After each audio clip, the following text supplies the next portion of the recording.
Abre tu Biblia en Mateo capítulo 14. Estamos terminando el día de hoy este capítulo 14. Después de haber visto un capítulo 13 lleno de enseñanzas donde nos detuvimos un buen rato. Después de la enseñanza acerca de las parábolas del reino y ver una vez más el rechazo hacia Jesús en Nazaret, pero también una historia muy gráfica acerca de la muerte de Juan el Bautista en manos de Herodes Antipas. Después de este rechazo que vemos, y incluso algunos comentaristas ven esto como el reflejo de lo que va a suceder más adelante con Jesús, la cruz. Y a través de la muerte de Juan el Bautista, a partir de este momento vamos a ver cómo todo ahora se perfila hacia la muerte del Señor Jesús. Jesús va a comenzar a anunciar su muerte y demás. El día de hoy vamos a ver el capítulo 14, dos milagros en realidad, dos milagros sorprendentes. Uno frente a una gran multitud.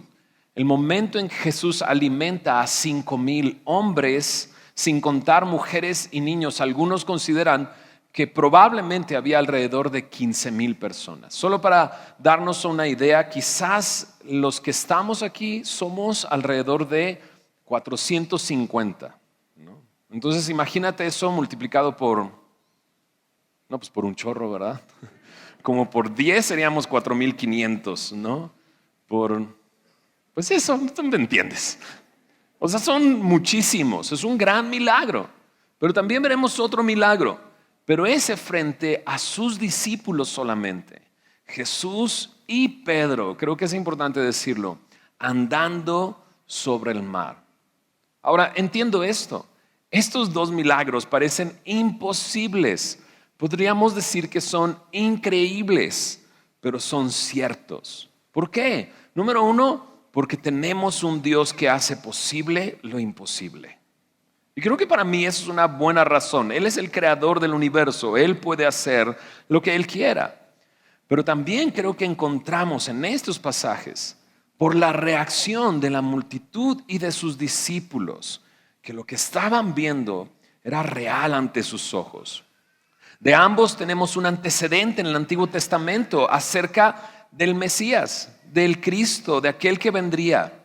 En el Salmo 146, verso 7, me dice ahí al final, Él da pan a los hambrientos. Y veremos a Jesús dando pan a los hambrientos aquí. Y en Job 9:8 dice al final, dice el versículo, Él solo extendió los cielos y anda sobre las olas del mar. Y vamos a ver esto también en estos pasajes. En estos dos milagros tenemos lecciones sobre compasión, pero creo que la mayor lección que encontramos aquí es la fe, o la falta de fe, o incluso la poca fe. Nos ilustra pasos específicos acerca de la fe. Y sabes, la vida cristiana es andar por fe. Desde el momento en que comienza nuestra vida cristiana, comenzamos a dar pasos y andar en fe. Un hombre llamado Samuel Lewis dice esto: la vida cristiana no es dura y difícil, es imposible. Tal como es imposible que Pedro caminara sobre el agua.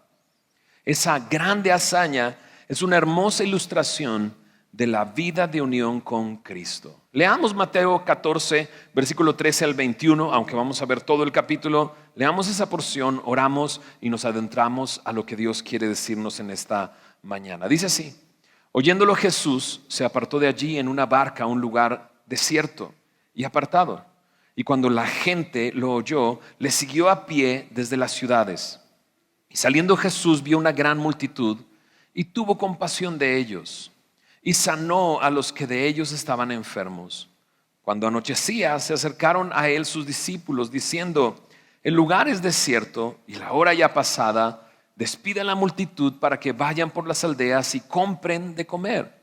Jesús les dijo: no tienen necesidad de irse, dadles vosotros de comer. Y ellos dijeron: no tenemos aquí sino 5 panes y 2 peces. Él les dijo: tráenmelos acá. Entonces mandó a la gente recostarse sobre la hierba y tomando los 5 panes y los 2 peces Y levantando los ojos al cielo, bendijo y partió y dio los panes a los discípulos y los discípulos a la multitud.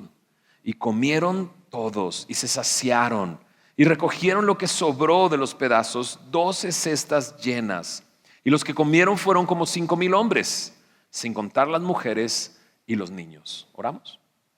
Señor, gracias por este tiempo en el que podamos pasar meditando en tu palabra y conociendo más acerca de tu persona, de lo que tú has hecho.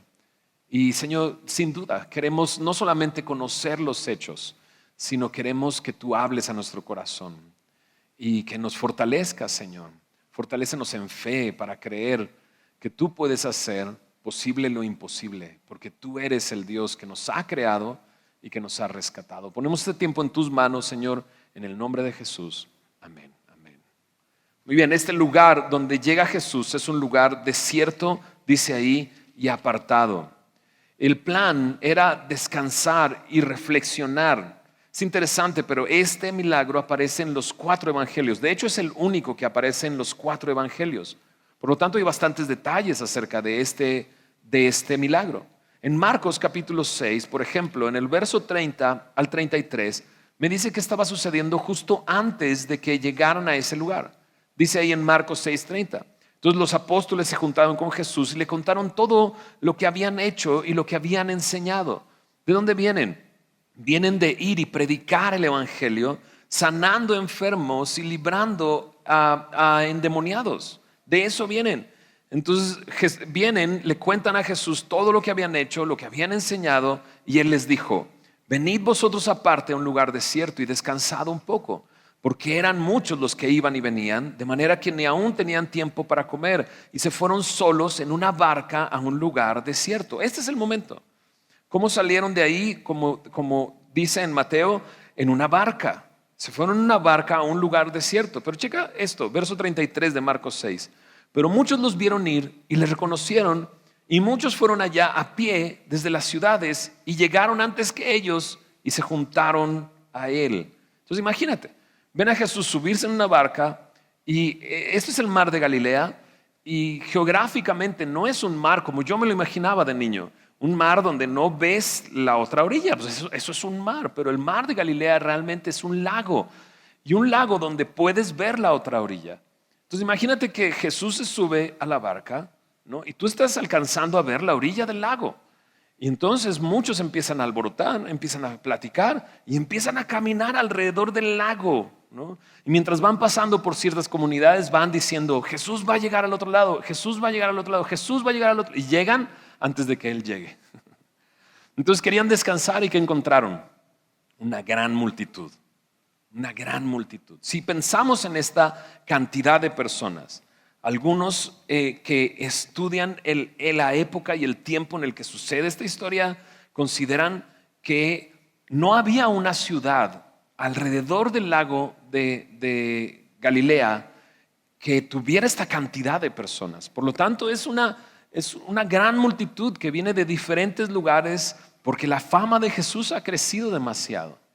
Entonces ellos están esperando ir y descansar, de predicar y de hacer todas esas señales. Le cuentan a Jesús y Jesús les dice: vamos a descansar. Pero entonces está una gran multitud. ¿Y qué hace Jesús? Ay, vienen estos otra vez. No. Verso 14, una gran lección para nosotros. Jesús los vio y tuvo compasión de ellos. No es la primera vez que vemos algo así en Jesús. En Mateo capítulo 9, verso 36, recordándolo, dice ahí: y al ver las multitudes tuvo compasión de ellas, porque estaban desamparadas y dispersas como ovejas que no tienen pastor. Esto está en Marcos 9:36. Entonces esta es la segunda ocasión en que Jesús ve una gran multitud y tiene compasión de ella. En Marcos capítulo 6, una vez más, el relato que hace Marcos de este mismo milagro lo dice de esta manera. Marcos 6:34. Y salió Jesús y vio una gran multitud y tuvo compasión de ellos, porque eran como ovejas que no tenían pastor. Y comenzó a enseñarles muchas cosas. Entonces comienza a enseñarles. Mateo 14, al final del versículo 14 me dice que sanó a los que de ellos estaban enfermos. Entonces, una vez más, se encuentra Jesús rodeado de muchas cosas que hacer, mucha tarea, mucho ministerio. Está enseñando, está sanando enfermos. Y entonces los discípulos observan la escena. En el verso 15 nos dice cómo reaccionaron ellos. En el verso 14 nos dice cómo reaccionó Jesús. Él vio la multitud y tuvo compasión de ellos. Pero ellos ven la multitud y se dan cuenta. El lugar es desierto, la hora es ya pasada, ¿no? Y no hay que comer. Más vale que los despidas para que vayan y busquen comida, ¿no? Entonces, cuando vemos necesidad, muchas veces nosotros reaccionamos de esta manera. ¿Por qué? Porque a veces le decimos al Señor, bueno, no es el lugar ni la hora. Y las circunstancias son difíciles.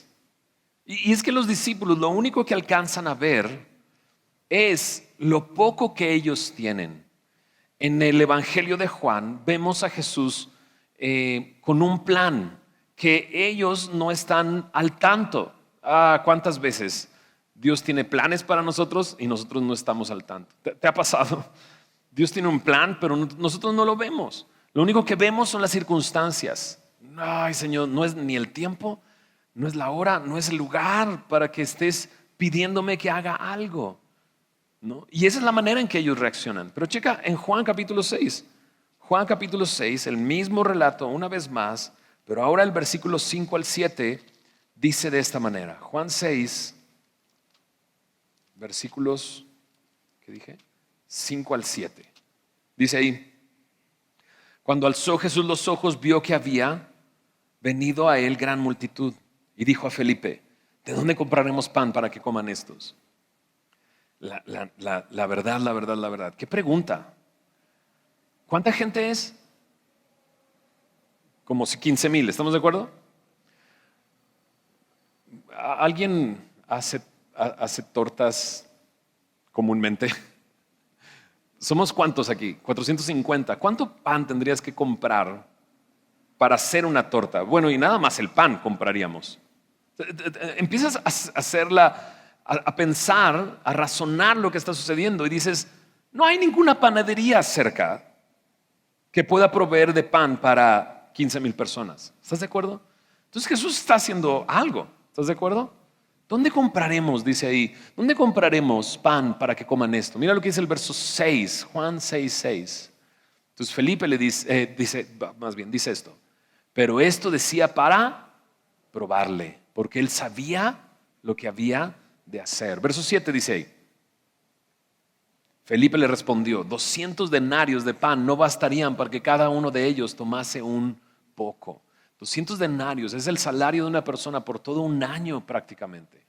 Y dice, ni siquiera eso alcanzaría para darle de comer a todos. Y otra pregunta es, ¿dónde vas a comprar esa cantidad de pan? ¿Quién te va a tener pan para tanta gente? Nadie. Entonces, ¿qué está haciendo Jesús? Probándolos. Porque frente a estas circunstancias, si los discípulos ven sus recursos, llegas a esta conclusión que llegaron ellos, despídelos. O sea, ¿de dónde vamos a sacar pan para que coman todos estos? Ni dónde comprarlo, ni dinero para comprarlo. Y lo único que tenemos, como ya lo leímos, dice ahí, dicen los discípulos, son 5 panes y 2 peces. ¿Qué pueden hacer 5 panes y 2 peces? Ellos ven el lugar, ven la hora, ven la gente, dicen despídelos, porque ven sus recursos. Pero Jesús ve la hora, el lugar, la gente, tiene compasión y escucha esto, y tiene los recursos. Sus discípulos no, pero él sí. Ahora, ¿no han visto a Jesús haciendo milagros sorprendentes como para que ellos piensen y digan, hey, ¿por qué no les das tú de comer? O sea, hemos pasado por todo el Evangelio de Mateo, ¿estás de acuerdo? Viendo cómo Jesús va cumpliendo las profecías del Mesías. ¿Qué dijimos al principio de este mensaje? Aquí estamos viendo el cumplimiento de algo que estaba ya preanunciado en el Antiguo Testamento. Él da pan a los hambrientos. Las circunstancias que los discípulos están enfrentando, Jesús las ve como una oportunidad para aprender, como una lección para nosotros. Y lo vemos. Vemos cómo Él es movido a compasión. Y primero la pregunta sería, ¿somos movidos a compasión? Así como Jesús al ver las circunstancias. Y a lo mejor quizás sí, somos movidos a compasión. Ay, hay mucha necesidad. Pero cuando vemos nuestros recursos, dudamos. Y entonces le damos órdenes a Dios. No. Oye, Señor, despídelos para que vayan y pues vean qué hacer. Podemos reaccionar de esa manera o podemos no hacer nada. Pero Dios quiere hacer algo y no va a dejar a un lado de eso que quiere hacer a sus propios discípulos. De hecho, lo primero que les dice es, hey, no tienen necesidad de irse, denles ustedes de comer. Y ellos, o sea, ya checamos y solo tenemos 5 panes y 2 peces. Eso es lo único que tenemos. Entonces, ¿qué están enfrentando? Algo imposible, pero se olvidan que Jesús está ahí. Y que Él ha mostrado a través de señales y milagros que Él es el Mesías. ¿Y podría hacerlo? Claro. Pero ellos le dicen, despídelos. ¿Qué dice Jesús? Traigan para acá ese pequeño lunch que está por ahí. 5 panes, 2 peces, tráiganlo para acá. Porque lo poco que tienes en sus manos se puede multiplicar. Lo poco que tienes en sus manos cambia por completo. Lo poco que tienes en tus manos te puede llenar de angustia, de miedo, de dudas, de decirle, Señor, no, o sea, mejor que se vayan. Pero eso en las manos de Jesús me hace recordar en el Antiguo Testamento cómo Dios le dice a Moisés, ¿qué tienes en tu mano? Una vara. ¿Y recuerdas lo que sucedió con esa vara? Si no lo recuerdas, hay que leer Éxodo. Y te darás cuenta, esa vara, ¿no? Después de ese momento, se conoce como la vara de Dios. ¿Qué tienes en tus manos? 5 panes, 2 peces, tráelos para acá. Y en las manos de Jesús, ¿no? Ahora Jesús les da una orden. Aquí en este evangelio, dice en el verso 19, mandó a la gente recostarse sobre la hierba. Esto es, los mandó sentarse en grupos de 50, en grupos de 100, y los mandó sentarse. O sea, esto va al revés. Cuando tú invitas a alguien a tu casa para comer, ¿cuándo lo invitas a sentarse? Pues cuando ya está puesta la mesa, ¿estás de acuerdo? Cuando ya el alimento está ahí. Ya el alimento está ahí, entonces siéntense a comer. ¿No es así? A veces tocan la segunda tanda y tú dices, bueno, ya acabaron, ¿no? Ya terminaron de comer porque ya me quiero sentar, ¿no? Y vas viendo la olla y dices, ay, ¿no? Entonces, ¿cuándo manda a sentar a la gente? Cuando tiene la comida enfrente. Pero Jesús los manda a sentar y no hay comida enfrente de ellos. Hasta que Jesús dice ahí en el versículo, en Mateo 14, en el versículo 19, tomó este pequeño lunch, ¿no? Ahora, ojo, no está hablando de, cuando dice panes aquí, la palabra que utiliza es un pan pequeño, ¿no? Digámoslo, es un bolillo. Es más, un mini bolillo. O sea, no está hablando de un pan así grande que puedan repartir entre varias personas. No, es un panecito. Y cuando está hablando de peces, no está hablando de un tiburón. Está hablando de 2 pececitos y muy probablemente sean sardinas lo que está teniendo en las manos. Pero Jesús lo toma, lo bendice, lo parte y se lo da a los discípulos a la multitud, y dice ahí, y comieron todos. Comieron todos. No solamente comieron todos, y sabes, cuando te haces de la boca chiquita porque dices, ay, la olla ya está medio vacía. No, yo estoy bien ya. No, comieron y se saciaron. Y no solamente eso, sobró y juntaron 12 cestas llenas de eso. ¿Qué es lo que me sorprende de esto? Que estos discípulos están viendo las circunstancias y le dicen a Jesús, despídelos. Pero es en las manos de sus discípulos que van a llevar ese alimento a la multitud, ¿no? Ahora imagínate meserear para 15,000 personas. Mucho trabajo tuvieron que hacer estos hombres, ¿verdad? Pero si los dividieron entre 50 y entre 100, probablemente de esos 50 hay una persona que está también ayudando a distribuir todo esto. Pero todo está pasando por las manos de los discípulos. Entonces, ¿qué es esto? Jesús estaba probando a sus discípulos. ¿Sabes quién está a tu lado? ¿Sabes quién está a tu lado? Por más que las circunstancias sean difíciles y adversas, ¿sabes quién está a tu lado? ¿Y sabes qué puede hacer Él con lo poco que tienes? Me sorprende varias cosas. Uno, usó las manos de los discípulos. Y los discípulos lo único que tuvieron que hacer es pasarlo. No podían mejorarlo. O sea, no es de que lo probaron, y le falta sal. No podían ponerle nada. Simplemente lo agarraron y lo pasaron. Solo lo distribuyeron. Y ellos vieron el milagro. ¿De dónde provenía esto? De las manos de Jesús.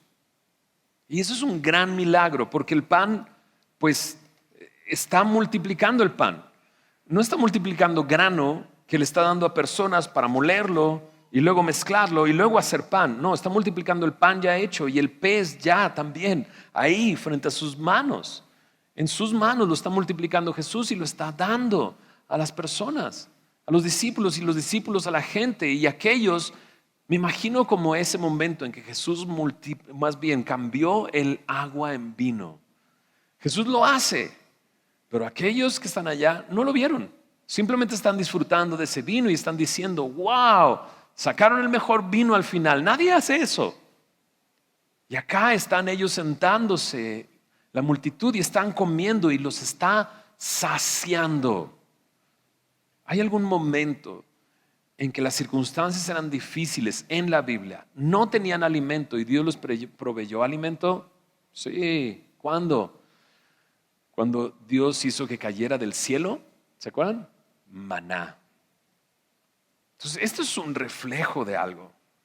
De hecho, en el Evangelio de Juan se va a dar, Juan describe un gran discurso de Jesús hablando acerca de cómo Moisés les dio pan del cielo, pero Jesús es el pan del cielo, el que ha venido para saciar a las multitudes, para suplir la necesidad, para dar pan al hambriento. Jesús desea despertarlos a la posibilidad de que Él es capaz, en su poder infinito, de suplir la necesidad de aquella multitud. Lo que Él desea es que comprendan la incapacidad de ellos para que dependan del poder del Dios encarnado. Lo que para los hombres es imposible, para Dios es posible. Y lo poco se convierte en mucho si Dios está presente.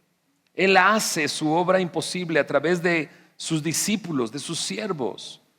Pero el desenlace es este. Juan 6:35.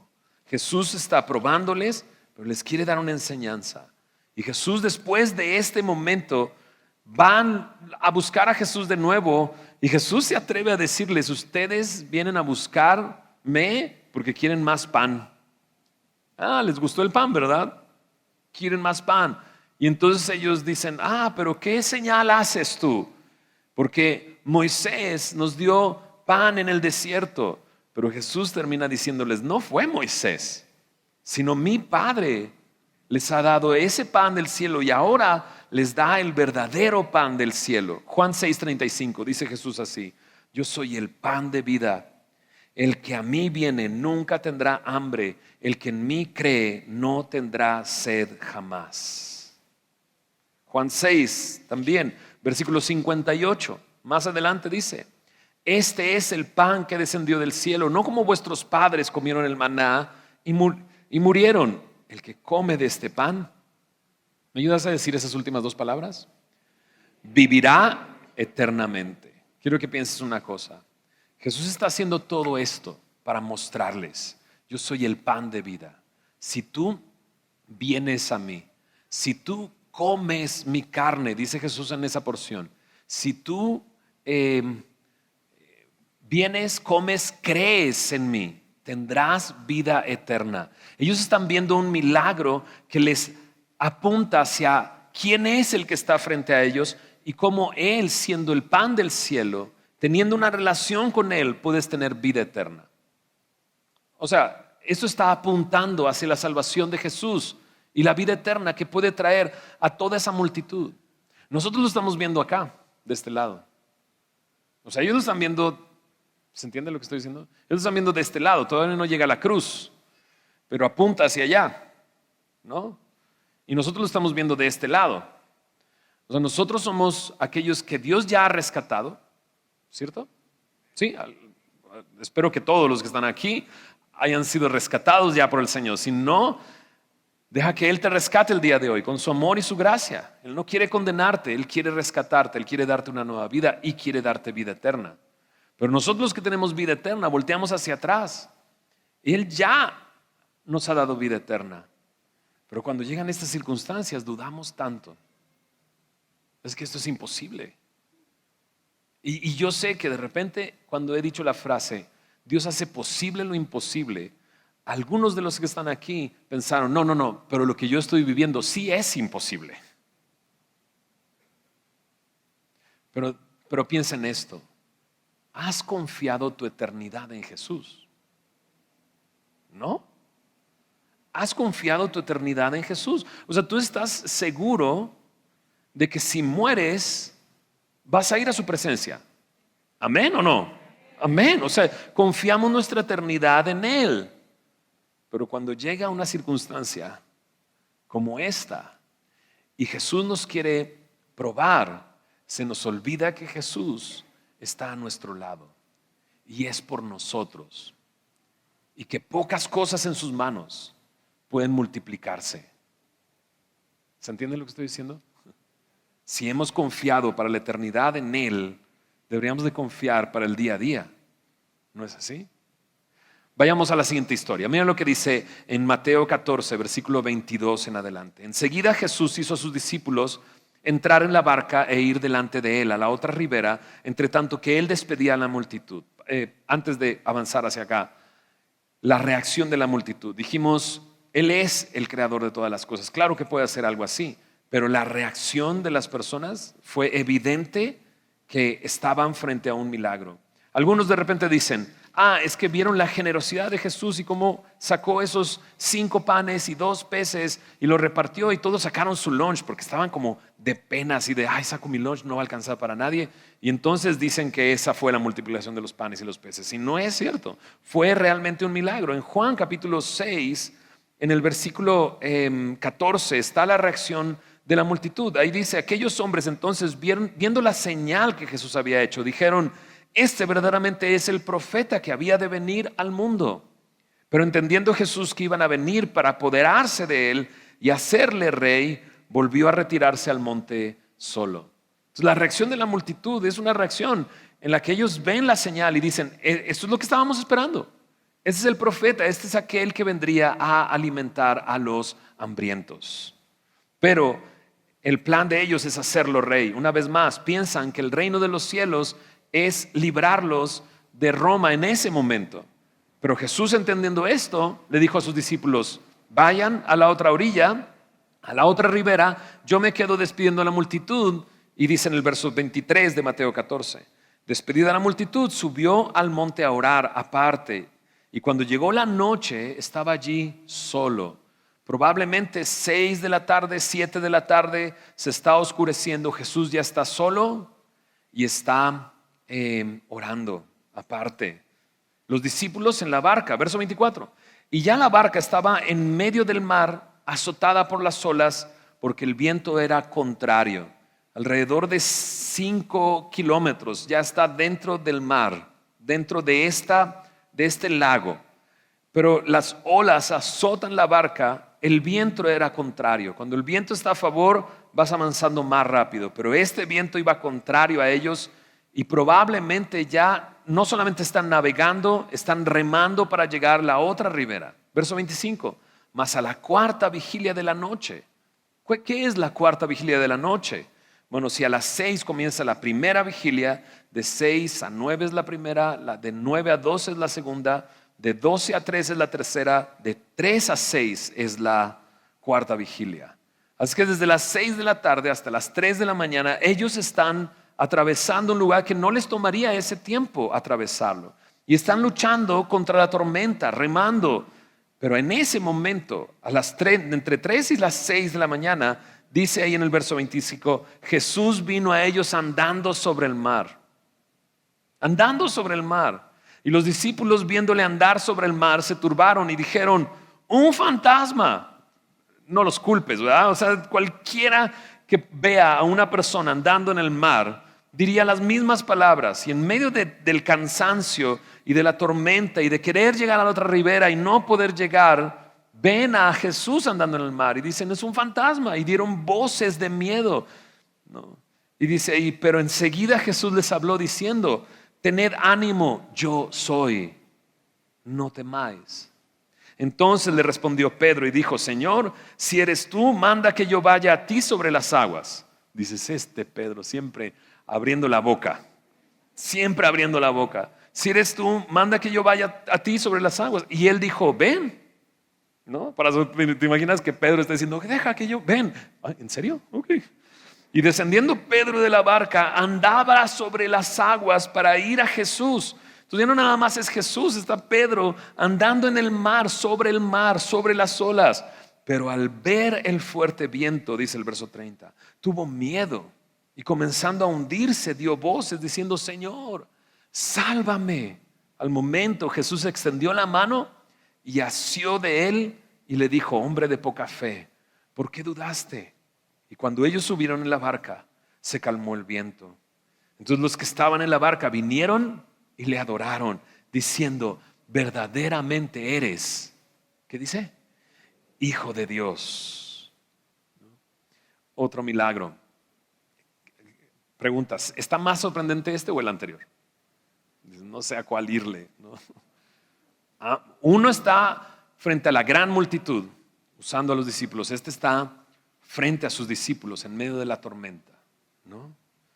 Y la descripción es emocionante, es sorprendente. O sea, lo que ellos están viviendo, y si logras captar lo que ellos están sintiendo, y a Pedro saliendo de la barca, ¿quién se atreve a hacer algo así? ¿Cómo puede estar caminando sobre el mar? Es lógico que eso no es posible.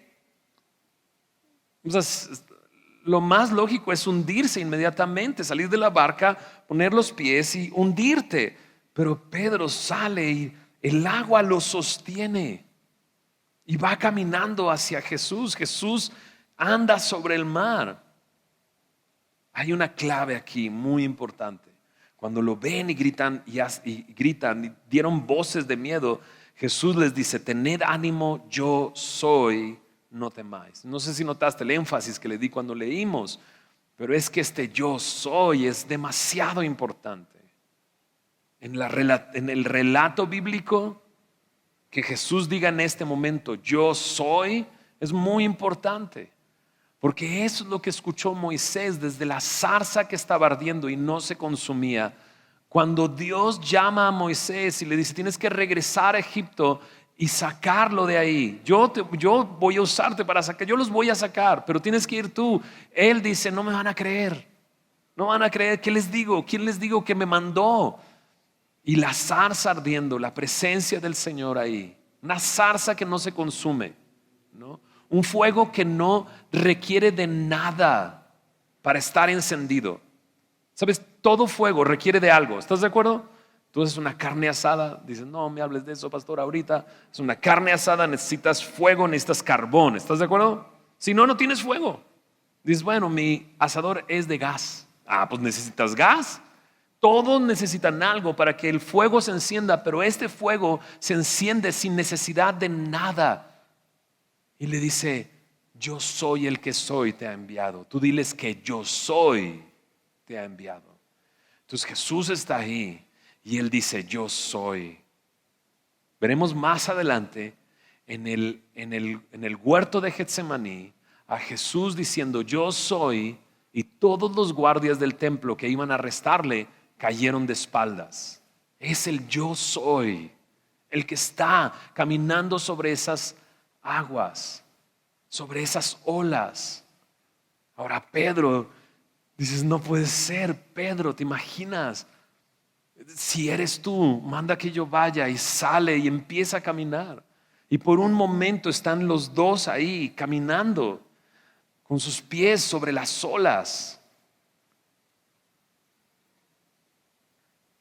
Es que esto es imposible. Sí, pero para Dios no hay nada imposible. ¿Quién es Jesús? Solo para recordar quién es Jesús. Colosenses capítulo 1, versículo 15 dice: Él es la imagen del Dios invisible, el primogénito de toda creación. Porque en Él fueron creadas todas las cosas, las que hay en los cielos, las que hay en la tierra, visibles e invisibles, sean tronos, sean dominios, sean principados, sean potestades. Todo fue creado por medio de Él y para Él. Y Él es antes de todas las cosas, y todas las cosas en Él subsisten. Ese es Jesús, el creador y sustentador de su creación. Todo fue hecho para Él, por Él y para Él. Ese cuerpo de agua, ese lago, eso en Galilea fue creado por Él y fue creado para Él. Y no dudo que para ese momento Jesús lo creó, para caminar sobre esas olas y mostrarse frente a sus discípulos como el yo soy. Pero aquí está Pedro. Dices, entonces, ¿es posible? Sí, Él es posible. Porque el que hizo el mar no lo puede hacer, no puede caminar sobre el mar. El que hizo al hombre no puede hacer que el hombre camine sobre el mar. No se esperaría menos de aquel que creó el universo para Él. Ese es Jesús. Y ahí está Pedro. Y caminando Pedro sobre las aguas, creo que es una gran ilustración de lo que todos hacemos cuando creemos en el Señor Jesús. Dices, bueno, me siento más como hundirme todo el tiempo, pastor. Exacto, exacto. Porque el caminar cristiano es una vida de fe. Por fe andamos, dice Pablo, no por vista. Andamos por fe. Segunda de Corintios 4:18 nos dice esto. O sea, nosotros no nos guiamos por lo que vemos, sino por lo que no vemos. Porque lo que vemos es temporal, pero lo que no vemos es eterno. Cuando deposito mi fe en Él, estoy saliendo de la barca. Y cuando empiezo a caminar con Él, estoy caminando con Él por encima de lo imposible, por encima de las olas. Dice, pero Pedro se hundió, sí, en el momento en que cambió su vista y la puso al fuerte viento. Y entonces tuvo miedo. Pero mientras se hundía, dijo, Señor, ¿qué? Sálvame. ¿Cuántas veces has dicho eso?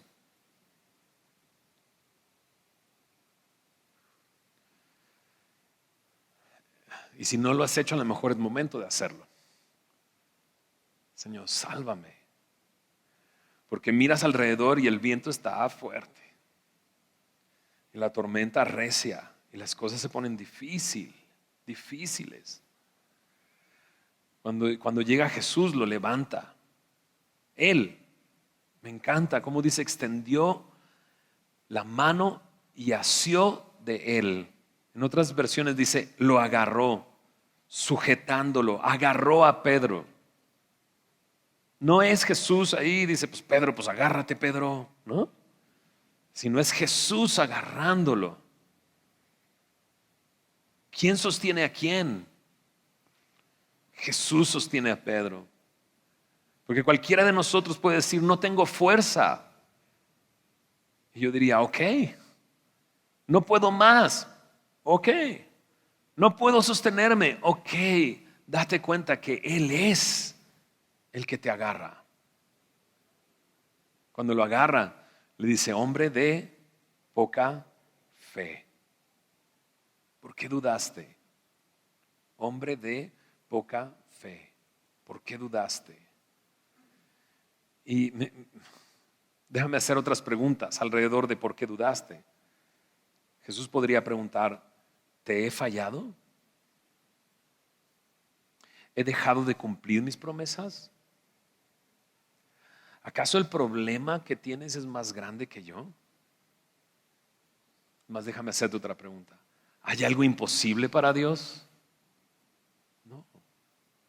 Pedro tiene poca fe y la poca fe puede surgir en vez de una gran fe en el lugar equivocado. Y dirías, en ese lugar es donde yo quería tener gran fe, pero tuviste poca fe. Poca fe se ve afectada por las circunstancias y poca fe exagera los peligros. Es que tú no sabes. Pero también poca fe es fe verdadera. Poca fe es fe que obedece a Dios, que acude al Señor, que clama cuando está en problemas, que logra grandes cosas, aunque sea por un poco de tiempo. Poca fe es segura porque Jesús está cerca. ¿Por qué dudaste? ¿Es Dios digno de confianza? ¿Acaso te ha fallado? ¿Te ha abandonado alguna vez? ¿No le confiaste tu eternidad? Creo que ahora puedes confiar en las circunstancias que están a tu alrededor. Tus ojos tienes que estar fijos en Él, porque si ves el viento está fuerte. ¿Qué es? ¿Una enfermedad? ¿Un problema económico? ¿Un problema financiero? ¿Un problema familiar? ¿Un problema en tu trabajo? ¿Qué es? ¿Y por qué dudamos? ¿Por qué dudamos? Nuestra vida en Cristo es una vida de fe, de pasos de fe en lo imposible. Es que están corriendo a todos, pastor.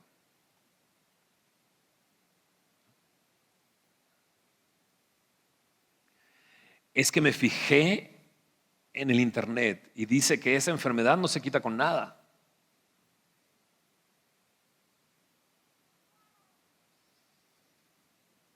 Es que ya me dijo cosas que nunca me había dicho y ya no sé qué hacer. Es que me dijo que lo aceptara, que él así, Dios lo hizo gay. ¿Qué estás enfrentando? ¿Y por qué dudamos?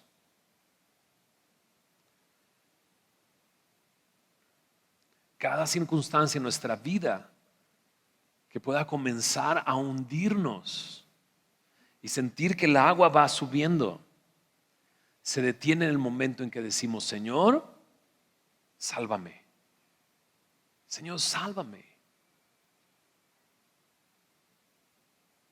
No importa qué esté sucediendo a tu alrededor, Dios puede hacer lo imposible posible. ¿Alguien ha visto algo así en su vida?